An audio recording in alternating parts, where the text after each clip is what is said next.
think we can get going if Barb and Eileen, if you're okay with that. Of course. Okay.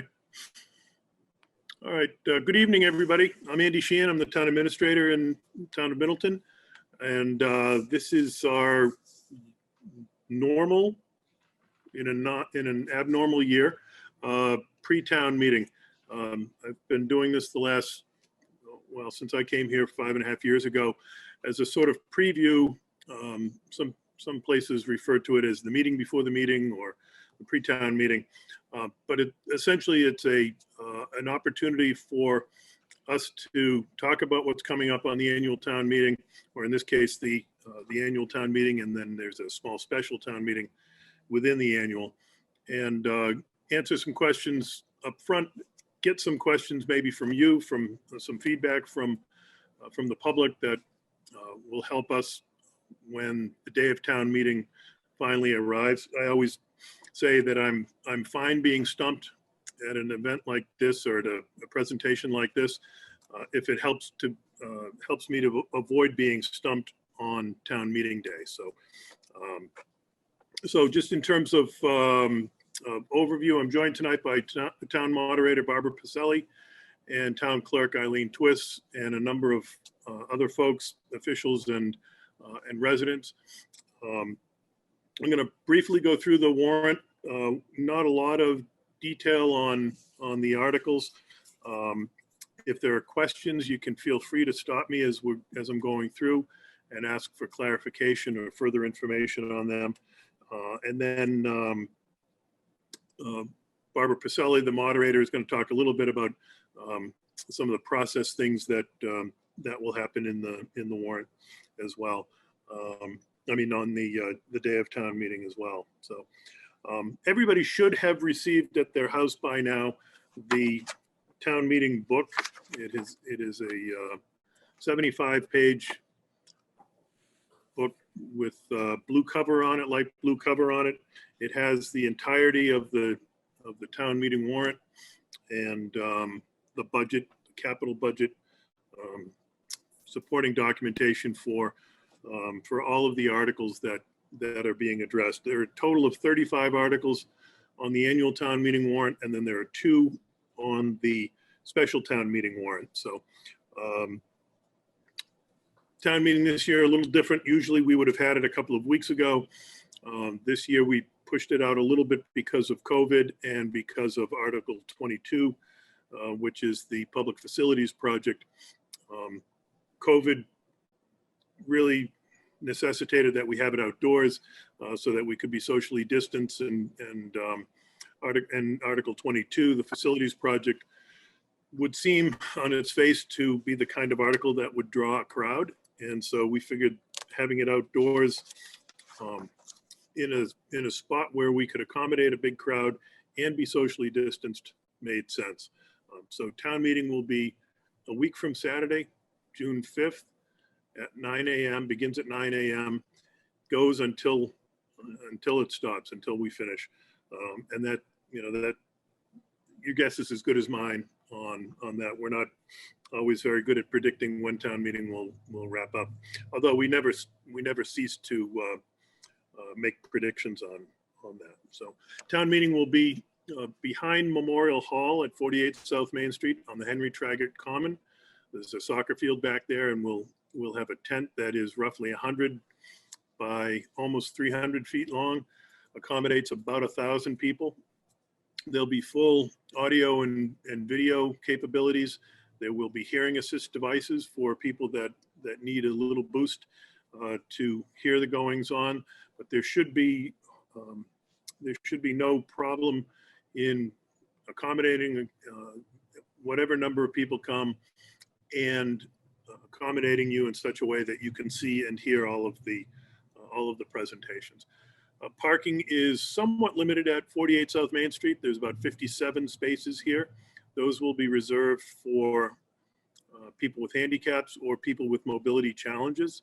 Everybody else will be invited to park across the street in the Angelica's parking lot. There's over 350 spaces there.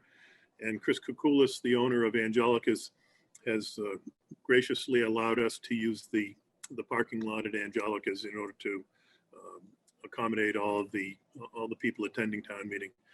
There'll be officers to assist you getting across the road, and they'll be there for the entirety of town meeting, however long that goes. As people need to come and go, they'll be there to assist you in crossing. So if there are any procedural questions before I start, I'm happy to take those. You can either just call out, or you can put a message in the chat, and I'll address it that way. Otherwise, I'll get into, I'll just start going through the articles. Again, I'm going to go through them fairly quickly. So if you have a question, use the chat feature, or just ask to be recognized. So the first two items on the warrant are a special town meeting. The special town meeting will kick off at 9 a.m. This was initially supposed to happen back in January, this special town meeting. It was Article 1 of the special town meeting was submitted by citizen petition, and that had to do with the selection of police chief. And so under the law, and not to get too deep into it, but under the law, if a petition is received with at least 200 signatures of registered voters, the Board of Selectmen is required to call a town meeting within 45 days. So they did that. They scheduled that for January 28th. Because of the COVID pandemic, the moderator, in consultation with public health officials and the Board of Selectmen, issued a series of continuations, recesses and continuations. And we never really get to the point where we were comfortable having a town meeting, and the complications of COVID and having a crowd inside the Howe Manning School during the school year, particularly in the wintertime when COVID numbers were quite a bit higher, didn't seem like a very good idea. So that ended up getting recessed and continued a number of times. So that will be the first article on the agenda, on the warrant for town meeting. The second article is also a citizen petition, and that's one that was received over a year ago and should have been on, or originally was on, the annual town meeting for last year. In the interest of getting through the warrant quickly last year, the Board of Selectmen postponed action on any non-critical item. Basically, we took up the finance articles for the coming year. So this article, a $20,000 appropriation for costs associated with the acquisition and disposition of property, was put off to this town meeting. We've been in touch with the petitioner, the lead petitioner, and he's been very accommodating on that. So I'm going to share the table of contents just so people can see what I'm talking about, which I should have done before I started talking about it. So these first two items here are the ones that I just talked about, the citizens petitions, one for chief of police and one for funds associated with the acquisition or disposition of property. So on to the annual town meeting. That is slated for 9:15, and hopefully we'll be roughly on time to begin around that hour. The first article is to hear committee reports, and we have that on every year. The only one that I'm aware of is from the zoning bylaw review committee. Article 2 and Article 3 are articles that we are going to pass over without taking any action. Article 2 would fund any deficit in the fiscal 21 operating budget snow and ice account. We're at the end of fiscal year 2021. That expires at the end of June. We did not have a deficit in snow and ice, so we will pass over Article 2. Article 3 is one that we put on as a sort of matter of course in case we have departments that are running over or have some need for additional funding. We put that on. We do not anticipate taking action on that, or we are not taking action on that. We do not need to make any supplemental appropriations for the fiscal 21 operating budget.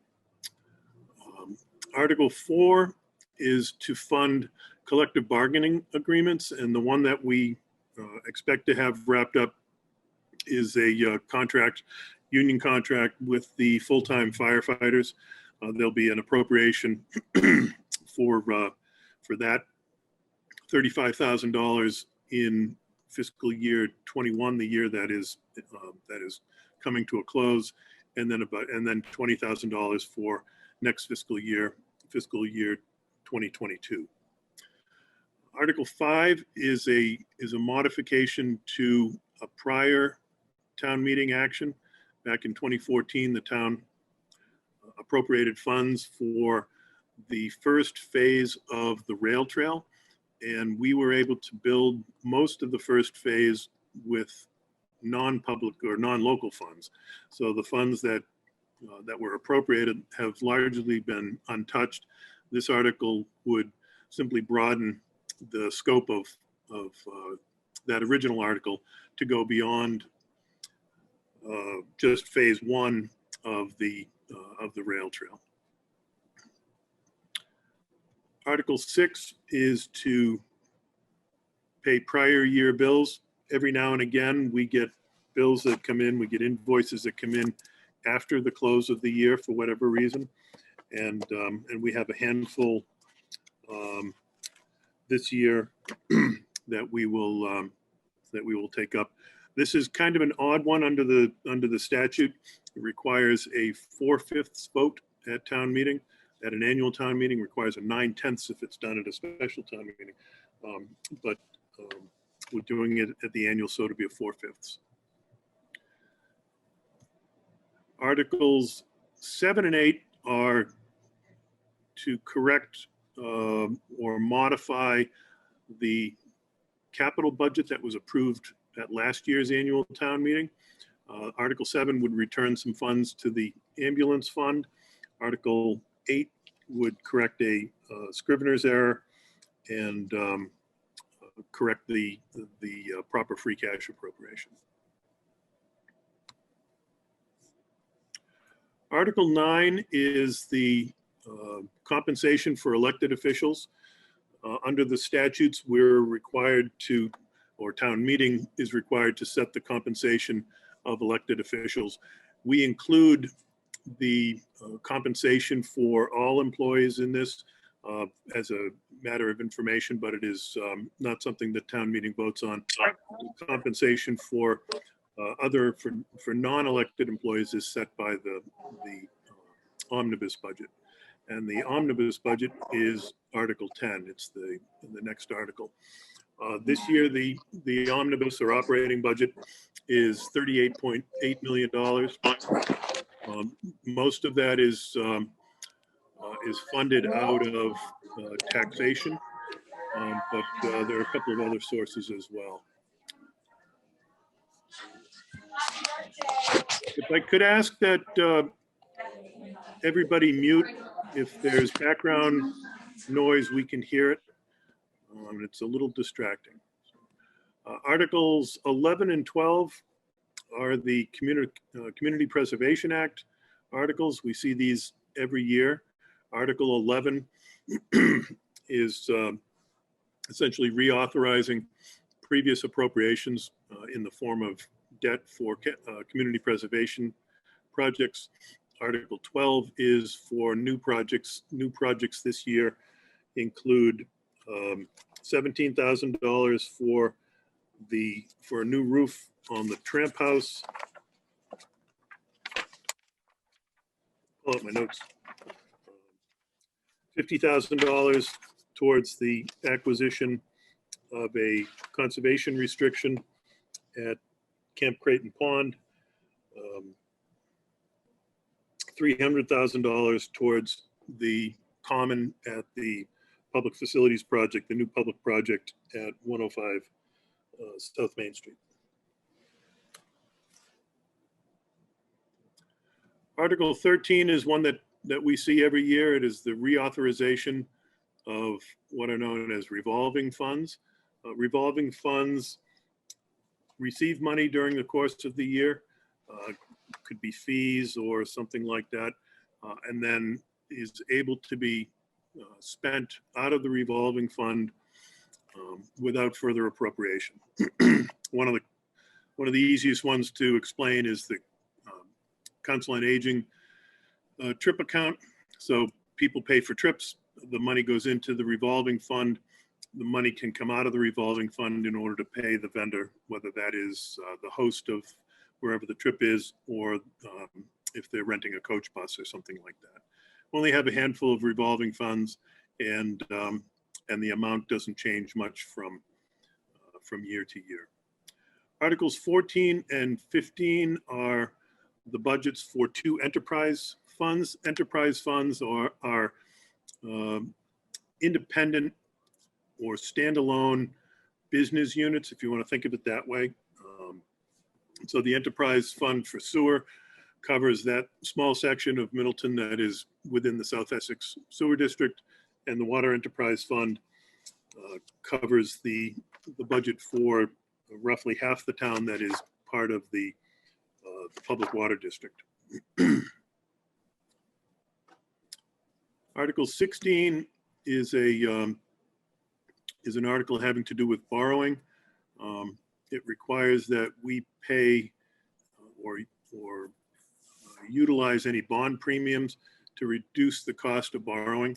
Often when we borrow money, we get the rate, and then we get a premium that we can apply in a number of different ways. This would force us to use that premium towards the borrowing for which it was granted. So it doesn't, you're not using these funds for a different purpose. Article 17 is one we see every year. It's the donation or pilot payment in lieu of taxes contribution from the light department to the town for the reduction of taxes. Article 18 is the Chapter 90 authorization. We receive about $300,000 to $310,000 most years from the state, and that goes towards road improvements, whether it's paving or sidewalks or drainage work, engineering work associated with public road projects. This is only available for publicly accepted roads that are under the control of the town. So it doesn't apply to Route 114 because that's a state highway. It doesn't apply to some of the roads that are gravel and unaccepted, or not gravel, and some are paved and unaccepted. But if they're not public ways, they are not subject to maintenance under Chapter 90. And again, we receive a little over $300,000 in most years. Article 19 is the annual capital budget. Capital budget items are items that have a useful life of 5 years or more and a value of $5,000 or more. It can be anything from building repairs, new buildings, vehicle replacements, sometimes technology acquisitions are paid for with the capital money. Most of our capital comes out of what we refer to as free cash. And free cash is a bit of a misnomer, but essentially, if you think of it like your checkbook, like your personal finances, if you have a budget and you have an income of $100,000 and you have expenses of $100,000, you're going to have no free cash at the end of your year. If you get a bonus of $5,000 and you still spend $100,000, you're going to have free cash of $5,000. If you get a $5,000 bonus and you only pay $90,000 in mortgage and other expenses, you're going to have that $5,000 of additional income and $10,000 of expenditures that you didn't make. So then you would have free cash of $15,000. Our free cash generally runs $2 million or so. We use a portion of that towards the capital budget. It allows us to keep up with our capital needs without paying for them within the operating budget. This year, we're asking for authorization to borrow $910,000. Of that, $200,000 is a new trash truck for the DPW at the transfer station, and $710,000 is towards a new pump truck for the fire department. We would expect when we go out to borrow for those two items that we will get an interest rate somewhere around 3 or 0.4%. So 0.3 or 0.4. That's been what we've been seeing in the market in the last year or two. We'll talk a lot about interest rates when we get to Article 22 at the town meeting. But the interest rate environment within which we're working right now is really, really beneficial for us. Article 20 is to transfer funds from free cash to other reserve accounts. It's actually broader than what is listed in the table of contents, which just mentions the other post-employment benefits liability trust. It also includes our various stabilization funds. So we'll put money into those accounts, and those will be earmarked for use in later years as we need them. We have a number of stabilization accounts: general stabilization, capital stabilization, pension stabilization, and special ed stabilization. Article 21 was to be for the acquisition of 2 small parcels of land associated with this property or adjacent to this property here at 48 South Main. We were not able to finalize the agreement with the seller, so we will be asking town meeting to pass over that article. We just got to the point this week where the seller informed us that he was not ready to move forward. Article 22 is the public facilities project. We've got a couple of members of the Master Development Planning Committee on tonight. The short and sweet of it is the town's facilities we've long since outgrown them. Fire, police, Council on Aging, and Memorial Hall, Town Hall. And the Master Development Planning Committee has been working on a plan for the past 2 years to address those. The request is for $61.7 million. And Bill, I don't know if you want to speak to this or if you just want to respond to questions. I'll give you the opportunity if you'd like to. I think, I don't know. You muted yourself. Let me unmute myself first. Yeah, I mean, I don't think there's too much to add. I mean, I'm happy to answer any questions if we want to get into it. But, I think go through the whole process, and if there's questions, I'm happy to answer anything. And I don't see any hands up, so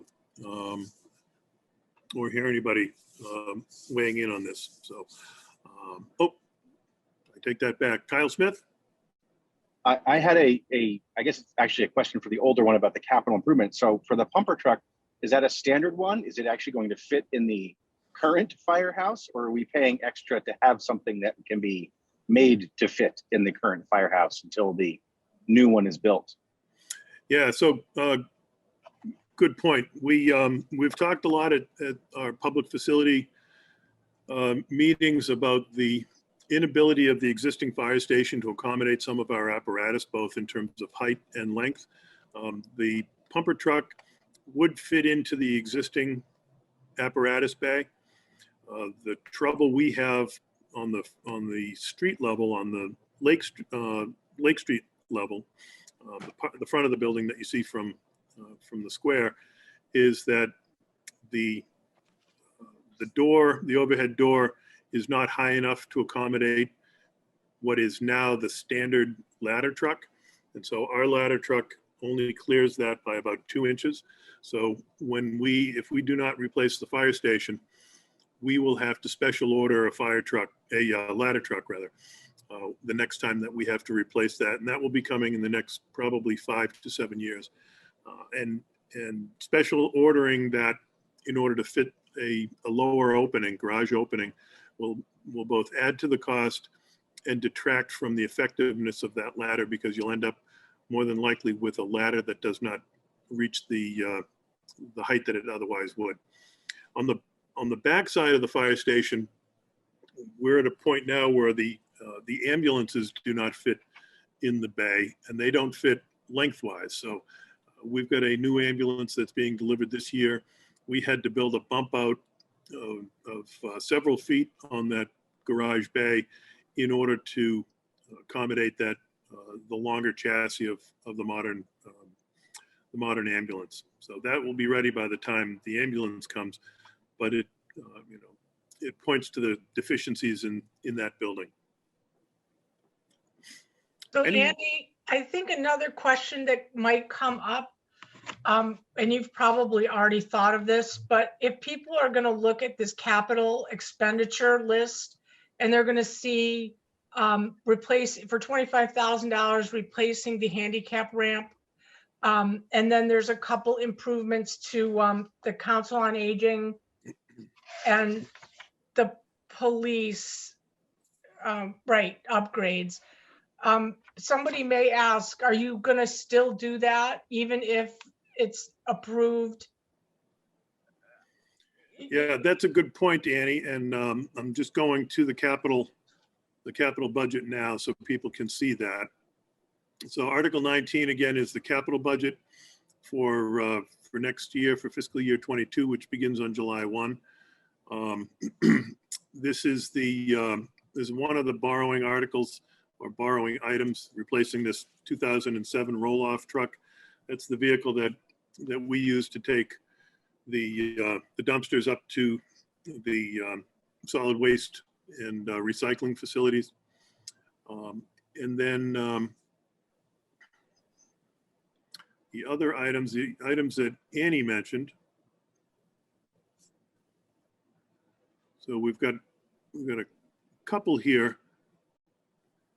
Memorial Hall handicap ramp replacement and townwide handicap improvements. They're related but different.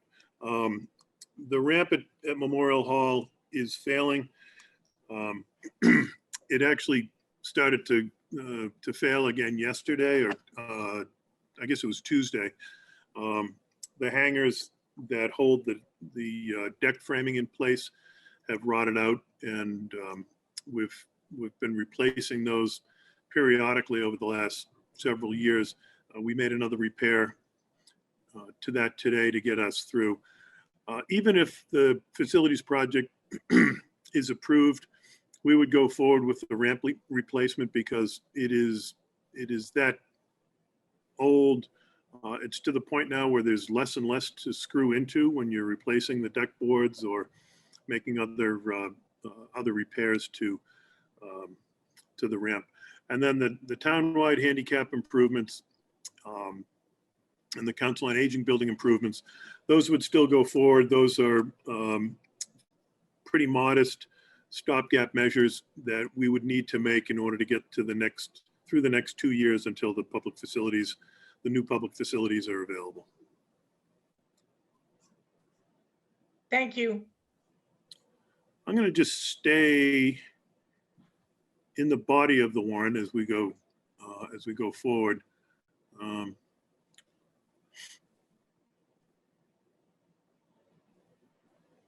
Again, here is the public facilities project, Article 22. Whoops.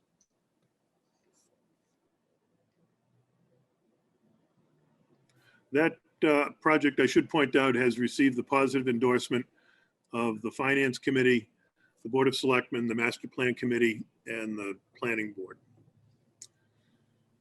Articles 23 and 24 have to do with the town's personnel bylaw. Our personnel bylaw does not jive with what actually has been happening in town for many years. The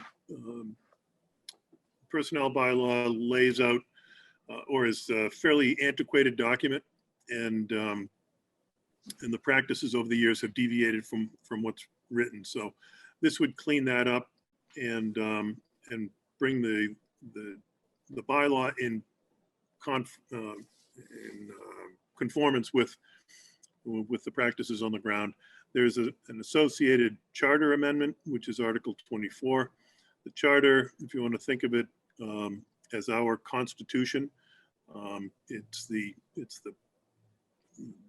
superior document that guides our operations. So you have the charter, and then you have bylaws, and then you have rules and regulations in that order.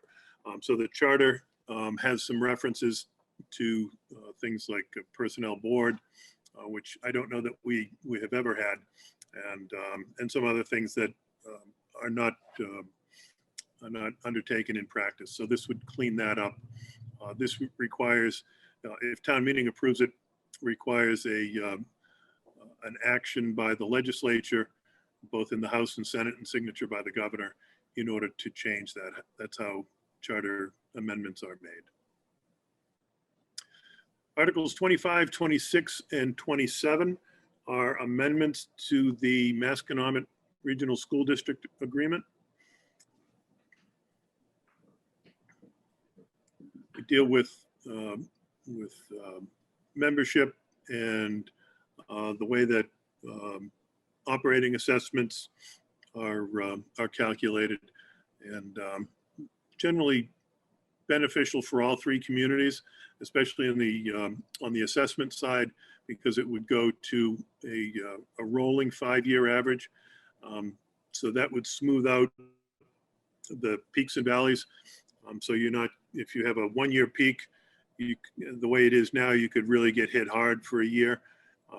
This would smooth that out so that there are fewer peaks and valleys, and it's an easier way for all three communities to budget. Now, have the other communities already voted on this? Topsfield had their town meeting about 3 or 4 weeks ago. They adopted all of these. They actually did it in 4 articles rather than 3, but they adopted it. They adopted this language. Boxford's town meeting is at the end of June. It's the last Saturday or Sunday in the month. So they will be the last to adopt.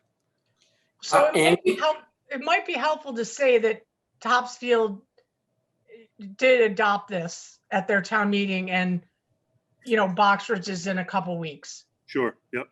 Costa, were you going to say something? That the Boxford Selectmen and FinCom is supporting these amendments. Okay. It was my intention to put these 3 amendments into a consent agenda. I think, Costa, you had mentioned that, as a matter of fact, at one of the Board of Selectmen meetings. And that is how Topsfield handled it. And can you just clarify what that means? I can, and I will, Annie, I'll do that at the end after Andy finishes going through all the Okay. agenda. Okay, great. Kyle, did you have a question on this one?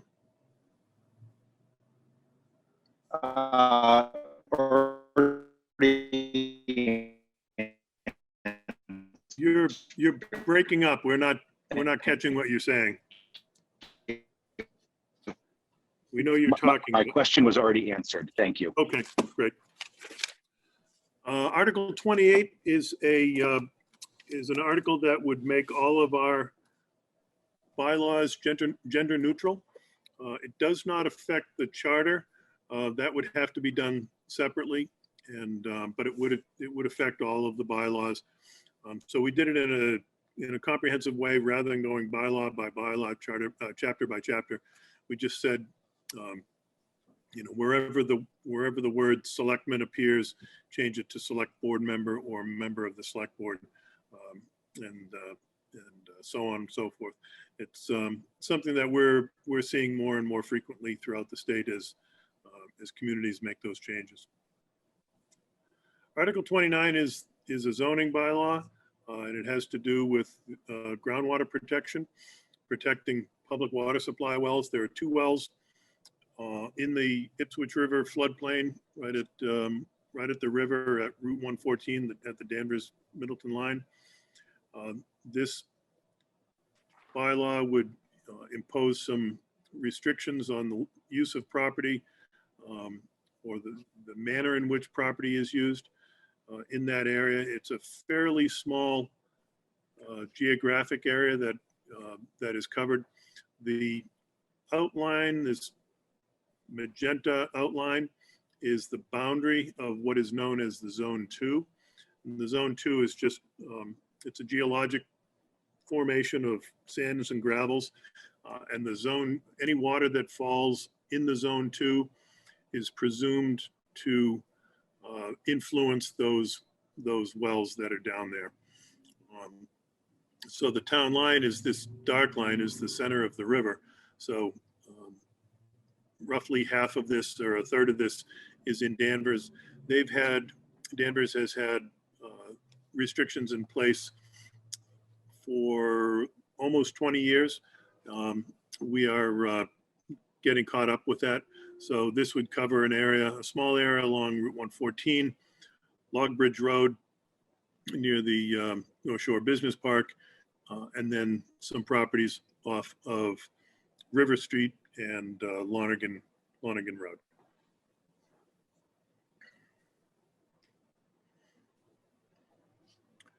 That as a zoning article requires a 2/3 vote. Any zoning or most zoning changes require a 2/3 vote. I should have pointed out earlier in the finance articles, anytime we borrow, it requires a 2/3 vote. So the capital budget, Article 19, because we're borrowing for those two pieces of equipment, that requires a 2/3 vote.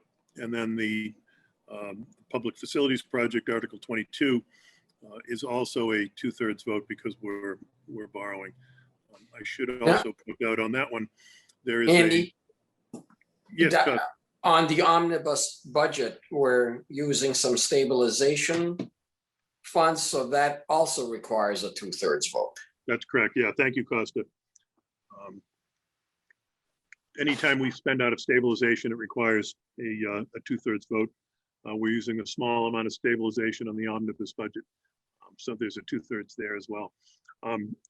Just sticking with the public facilities project for a moment. Approval is a two-part action. So we require a 2/3 vote at town meeting on June 5th. And then there is also a ballot question on the town election on June 12th. And that is a simple majority. So we need both of those in order to move forward with the project. Article 30 is a citizen's petition. We have a couple of citizen petitions towards the end of the warrant. This one would reimpose some restrictions on outdoor water use for people that are not part of the public water supply service area. Article 31 and 32 are related. 31 would create a new stabilization fund. I mentioned stabilization funds earlier. Stabilization fund is think of it like your Christmas club or your vacation account or something like that. It's a place to put money aside to be segregated and held for a future use. The Planning Board and the Zoning Board of Appeals have been collecting contributions from developers. It hasn't been accounted for in the manner that the Department of Revenue likes or that our auditors like. Our auditors flagged this for us last year. So we put together this article to segregate it properly into a stabilization fund. So Article 31 would create the stabilization fund, and then Article 32 would put future, oops, sorry about that. Article 32 would put future funds for pedestrians and sidewalks into that, automatically into that stabilization fund. And what about the existing funds, Andy? Would they need a further action to go into that? Yeah, so we need to establish the stabilization fund now. And then at a future town meeting, we would have another article that would transfer those funds from the general fund into the stabilization fund.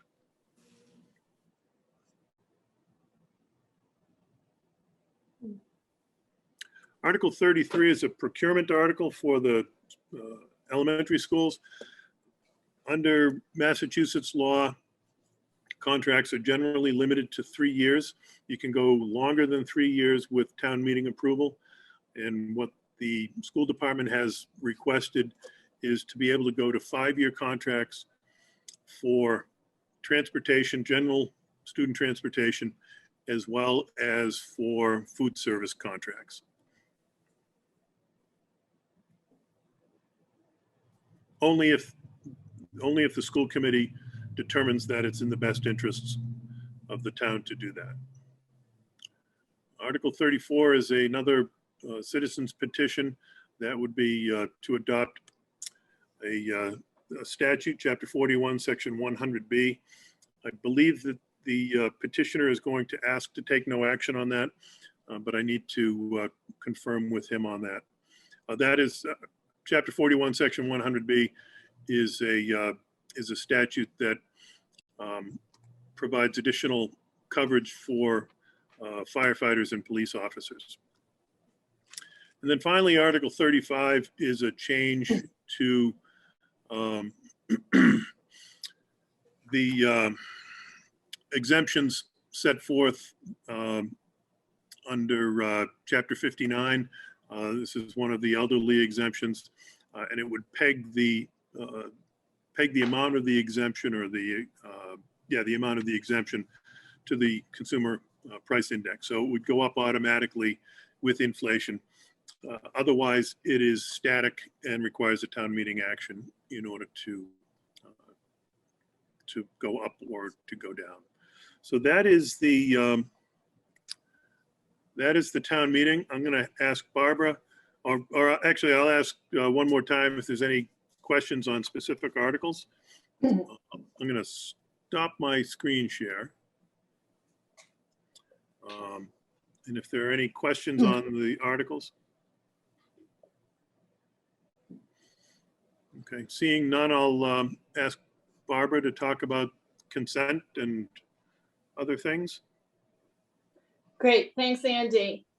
It's my intention to propose a couple of consent agendas at the town meeting. And Annie, thanks for asking me that question. I had planned on addressing it anyway, but in my experience attending town meetings in Middleton, I don't recall us ever voting on any consent agenda motions, but it's possible in the distant past, maybe they were used.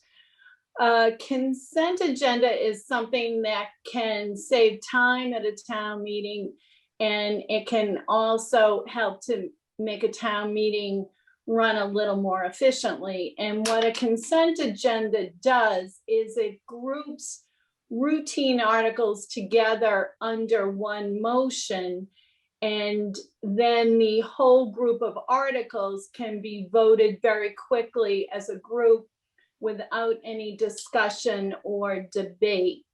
Now, consent agendas are usually reserved for very routine articles, articles that have traditionally been non-controversial, articles that have usually in the past been voted with very strong majorities, and the type of articles that we routinely see year to year. For instance, like the sewer enterprise, the water enterprise, some of the other articles that Andy touched on tonight and said we see in the warrant every year.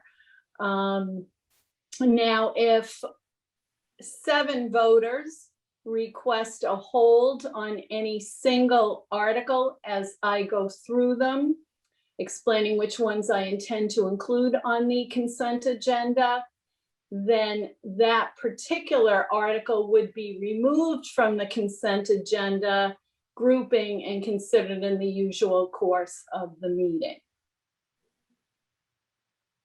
Does everybody follow me here? So as you can see, it really saves quite a bit of time. I saw that, Bill. So as I went through the warrant and really thought about all the articles that are included on it this year, it seems to me that it would be possible to place a total of about 15 articles on 2 consent agendas this year. So I'm going to give it a try, and we'll see what the pleasure of town meeting is on June 5th. So that's where we are on consent agendas. Does anybody have any questions on that? Care to share what articles you're thinking of? I would be delighted to. Do you want me to just give you the numbers, or do you want me to tell you what they are? The numbers are fine for me. Okay.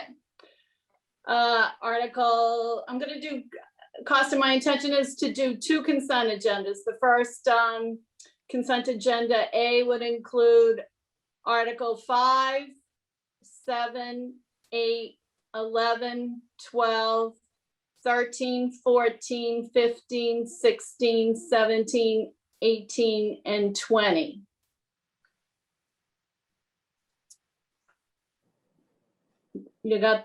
You have all those? Yep. And consent order B would include Articles 25, 26, and 27.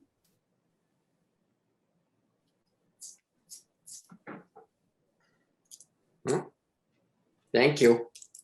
Thank you. Any other questions on consent agendas? The other question that I have received has to do with the timing of certain articles, in particular, what time I anticipate we're going to reach Article 22, the Public Facilities Project.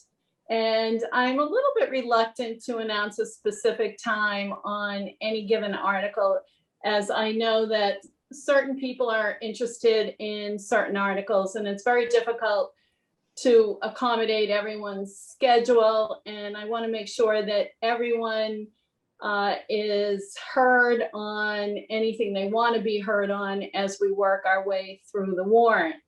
However, if we start on time, and I fully intend to start on time, assuming that we have a quorum, and if we are successful in disposing on the number of articles that I intend to include in the consent agenda, you know, I really expect that we should be able to reach Article 22 around 10 o'clock. As you can see by the number of proposed articles that will be included in the consent agenda, I think I have about 15, let me think for a minute. I think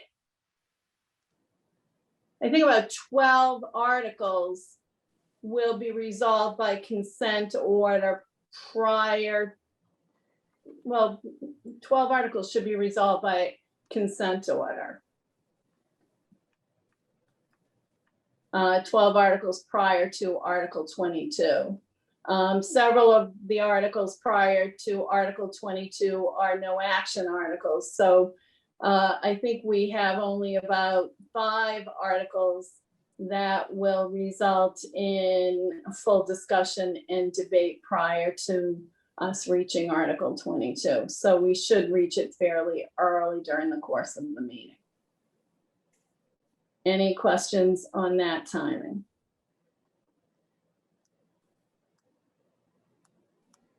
Okay.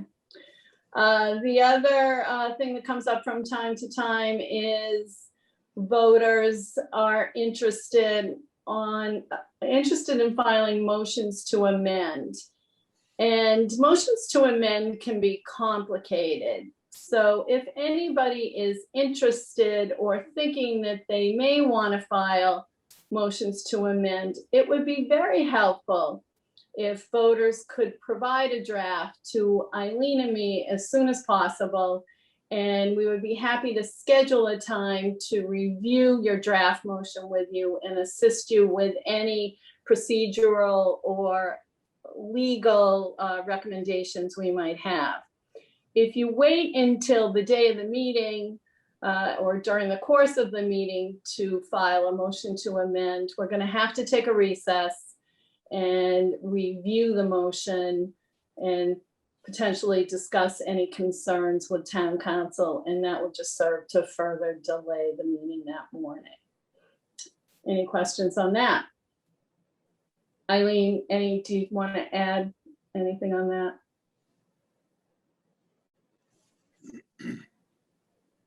No, I think you covered it well, Barb. I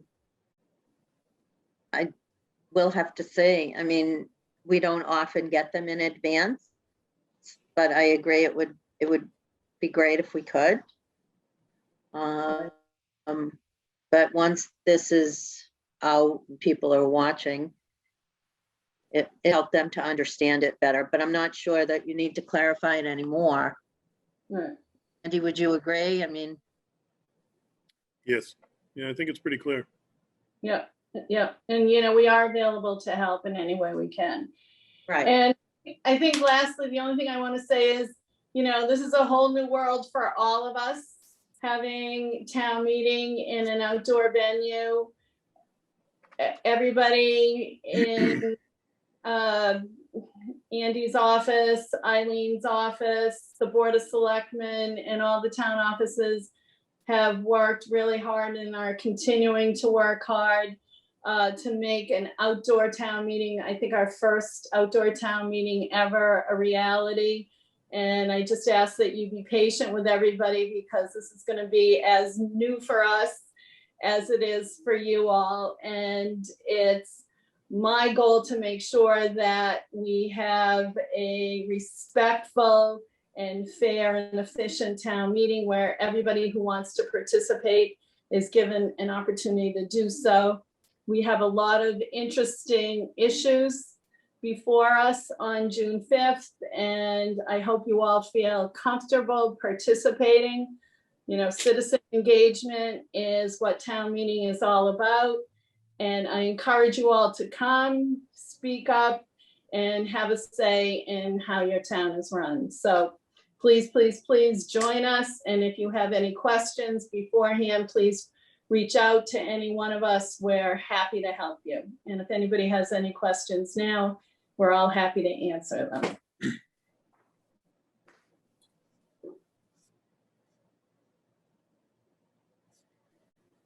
Okay, I don't see any hands up or any comments in the chat. Thanks, Barb. Thanks, Eileen. Thank you, everybody, for joining us tonight. I think it's the biggest crowd we've ever had for a pre-town meeting, so that's pretty good. Other than people we ordered to attend. So, it's one of the benefits of Zoom, I guess, is the ability to let people participate from a distance. So, final chance, final request for questions or comments. Okay, thanks for joining us tonight. Thank you again, Barb and Eileen and everybody who signed on. June 5th. Oh, I have a question. Sure.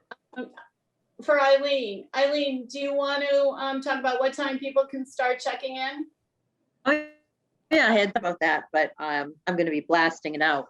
But yeah, so check-in to begin at 8 a.m. We will have full staff there to get you in and settled. There'll be plenty of room, but yeah, I mean, you want to be parking over at Angelica's as was indicated, and we have police officers parking everybody, and so give yourself enough time, because our hope is, as you've said, Bob, we're going to start at 9 as long as we have our quorum. So that's why we're going to start check-in so early. Try to alleviate any lines. And check-in is We on actually- the Memorial Hall side, the Memorial Hall parking lot side. Right. Yep. Okay. So that should be it. Okay. All right. Thank you all again. See you on June 5th.